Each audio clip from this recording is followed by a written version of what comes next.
Hello. Today we're going to be looking at decoding polysyllabic words that have two syllables. So first, copy the document and open it up in Google Slides. Then go to a slide.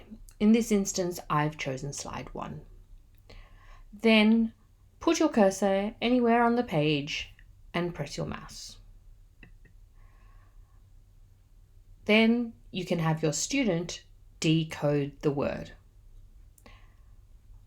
They can then work through the words on the page, and on each page there are usually about 9 words.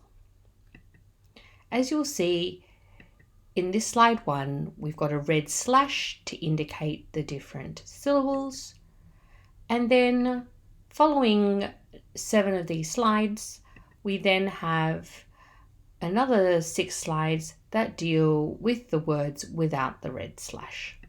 They're the same words. We're just going to see whether our students can decode them. So as you move through, all you have to do is press on your mouse or cursor and the word will come up in order for your student to decode the word. Hope this helps.